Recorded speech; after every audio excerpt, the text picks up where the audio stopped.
2 minutes. Chers compatriotes, je m'exprime ici ce matin en tant que citoyen guinéen, fils de ce pays, enfant de cette terre qui m'a vu naître. Je m'exprime en homme libre, ce que j'ai toujours été, ce pourquoi je me suis toujours battu pour chaque Guinéenne et chaque Guinéen. Parce que la liberté est une condition essentielle de notre humanité et de notre dignité. Je m'exprime sans amertume. Je ne peux l'avoir de l'amertume. Je suis parti un homme libre et avec le cœur rempli d'amour et de paix pour ce pays et pour mes anciens collègues. Je n'ai pas de compte à régler, de combat personnel à mener. Je vous parle aujourd'hui pour vous dire à quel point je suis préoccupé et attristé par l'état et la situation et les perspectives qui se dessinent pour notre pays et notre peuple. Pour vous, à quel point tous ceux et toutes celles qui restent attachés à l'honneur et à la dignité de ce pays et de ce peuple sont aujourd'hui attristés et préoccupés par l'état et l'avenir de notre pays et de son peuple. Pour vous dire à quel point les filles et les fils de ce pays sont orphelins de notre rêve collectif émancipateur et d'avenir serein et fraternel. Ni hier, ni aujourd'hui, je n'ai été membre d'une formation politique dans ce pays et ça ne sera pas près d'arriver demain. Je veux rester un homme libre, choisir librement et en conscience les combats à mener et les mener jusqu'au bout s'il le faut au prix de sacrifices importants. J'ai choisi en Guinée mon parti, j'ai choisi mon camp, j'ai choisi mon ethnie, j'ai choisi mon maître, j'ai choisi mon combat, j'ai choisi ma liberté. C'est le peuple de Guinée, l'ensemble du peuple de Guinée, la totalité du peuple de Guinée, sans laisser personne en dehors de cette entité juridique et politique qui ne peut être que le seul lieu à incarner une politique d'espérance et de dignité individuelle et collective retrouvée. Chers compatriotes, notre situation nationale est suffisamment compliquée, attristante, préoccupante, et cela nous engage tous. Cela engage chacun d'entre nous, individuellement et collectivement, en conscience, aujourd'hui et demain, pour garantir une renaissance nationale et une autre refondation morale et éthique. Un seul combat mérite aujourd'hui d'être mené par chacun d'entre nous et au bénéfice de chacun d'entre nous, celui de faire de ce pays une terre de liberté, de fraternité, de justice, d'égalité et de dignité pour chaque Guinéenne et chaque Guinéen. Nous nous sommes pourtant englués dans un piège moral infernal dans notre pays depuis très longtemps. Au lieu de choisir la justice pour combattre l'injustice, nous préférons opposer l'injustice à l'injustice. Quelle catastrophe! Au lieu de choisir la vérité pour combattre le mensonge, nous usons du mensonge pour combattre d'autres mensonges. Quel désastre! Au lieu d'user de l'amour pour détruire toutes les haines qui nous étranglent dans ce pays, nous combattons les haines par d'autres haines. Quel drame! On ne construit pas une nation sur du sable mouvant. Le peuple de Guinée doit défendre les idéaux d'humanisme, de liberté, de justice et de démocratie, inscrits dans les lois de la République et dans les textes internationaux auxquels nous avons librement adhéré. En attendant, nous sommes tristement incapables de donner la pleine vie à ces idéaux, qui sont les principes d'égalité, de liberté, de fraternité, le droit à la vie, le droit à la santé, le droit à l'éducation, le principe de solidarité, le principe de l'état de droit, le principe de citoyenneté et notre idéal de nation républicaine. Que tous ceux et celles qui ne méritent pas ces paroles à venir me pardonnent, que nos aînés me pardonnent et que nos mères et nos pères fondateurs de ce pays me pardonnent. Mais disons les choses nettement et clairement. Notre société guinéenne est malade. Notre pays est malade. Il est malade de son peuple fataliste, schizophrène et qui est manipulable à souhait. Il est malade de ses institutions qui ne représentent qu'elles-mêmes et ceux qui y trouvent leur intérêt. Il est malade de ses structures politiques qui perpétuent nos travers handicapants et deviennent les complices d'une impasse qui les sclérose.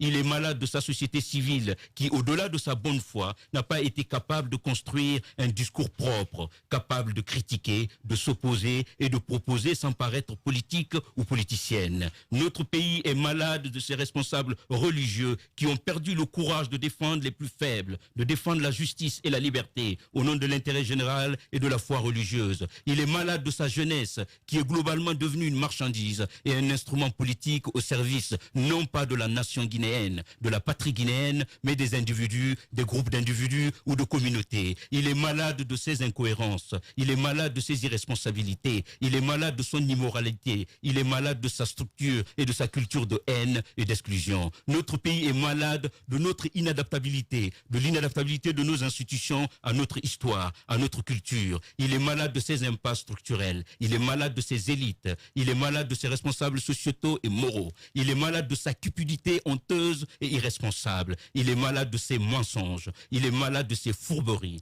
il est malade de ses injustices, il est malade de sa détestation du savoir et de ceux qui savent, la religion de l'argent et du gain matériel devenant plus important que les vertus éthiques et patriotiques. Il est malade de ses ambiguïtés, il est malade de la violence concrète et symbolique. Nous sommes devenus si malades que le mal-être et la tristesse se sont emparés de nous et de notre quotidien. Regardez nos visages, nos faits et gestes, dans la circulation, dans les quartiers, dans les bureaux, dans les familles. Ils sont défigurés par la tristesse et la lourdeur de notre mal-être matériel et psychologique. Chacun devient le responsable du malheur de l'autre, justifiant ainsi sa haine de l'autre. Pendant ce temps, et depuis 60 ans, de sa grande générosité imaginaire, tous ceux qui nous gouvernent ou nous ont gouvernés et qui prétendent à nous gouverner nous jettent quelques miettes à ce misérable peuple qui s'en délectera sans honte, encore moins de colère et mieux avec les prières pour les généreux gouvernants ou ceux qui prétendent y être demain.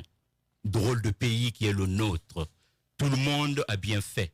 Personne n'est responsable de rien, ni coupable de rien. Nous sommes pauvres, misérables. Nos parents et grands-parents, de Kassa à Yomo, vivent dans la misère depuis l'indépendance. Nul coupable, nul responsable. Nous sommes désormais un pays mortel, souillé. Notre âme se dissout dans nos indignités quotidiennes et honteuses. Nous nous croyons immortels. Nous ne sommes cependant plus vivants. Nos corps bougent. Notre âme se lasse de nos fantaisies suicidaires et de nos caprices égocentriques. Oui, nous sommes un pays malade et face à cette maladie collective, les discours politiques n'y feront rien. À peine sortis d'une crise, une autre frappe aussitôt à nos portes parce que les mêmes causes produisent les mêmes effets. Les immeubles apparaissent, les infrastructures en tout genre apparaissent. L'humanité, elle, disparaît. Nos fraternités s'affaiblissent. Nos dignités se figent dans nos imaginaires. Face à notre incapacité et à notre refus à créer de nouveaux hommes, on relègue au second plan ce qui demeure pourtant essentiel pour une nation,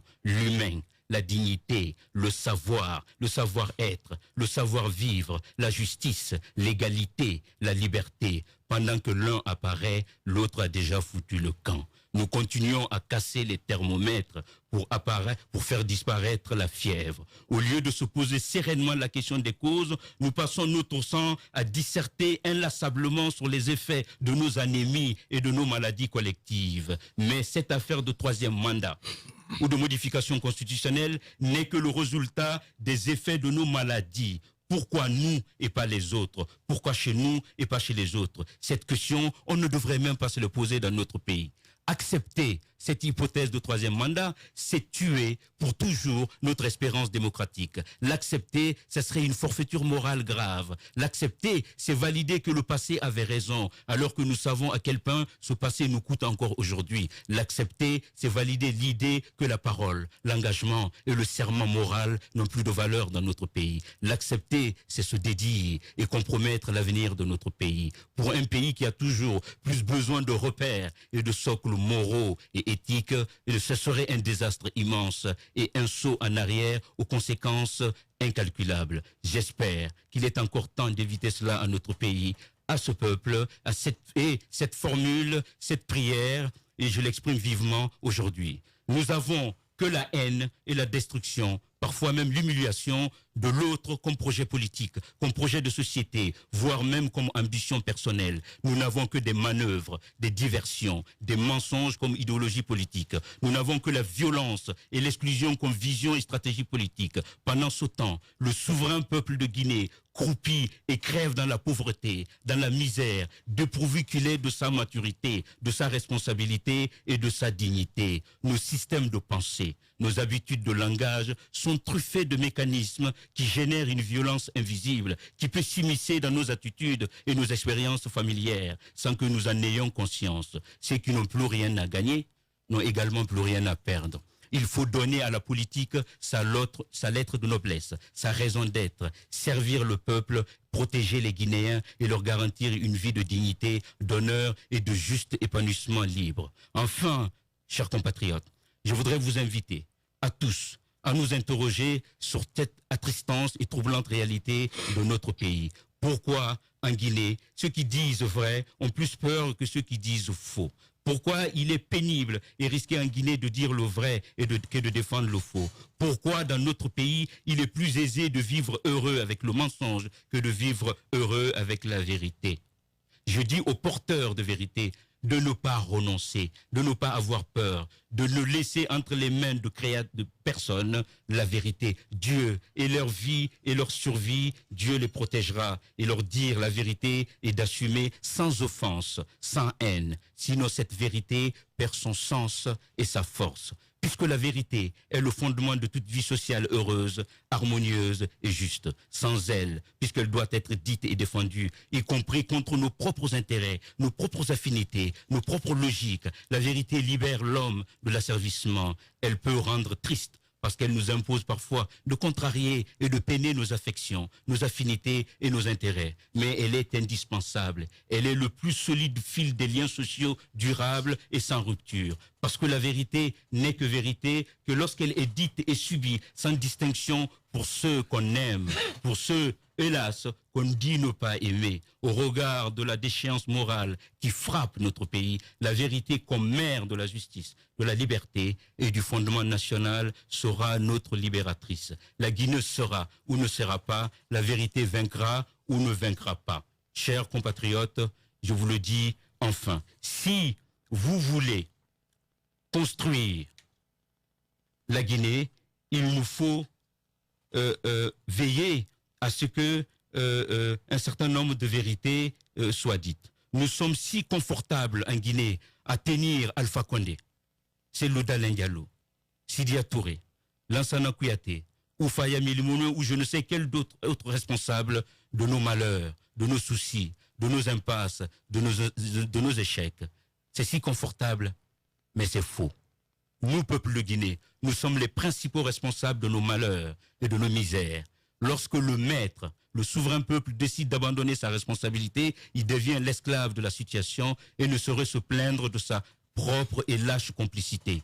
Il est plus aisé pour un bon peuple d'avoir de bons dirigeants qu'un peuple fataliste, sectaire, communautariste, peu sensible à l'injustice quand il n'est pas directement concerné, peu attaché aux valeurs et aux principes qu'il dit réclamer. Ainsi, il est plus facile d'opposer les pauvres et se détester entre eux. Il est plus facile de rendre les uns responsables du malheur des autres. Il est plus facile d'indiquer un bouc émissaire.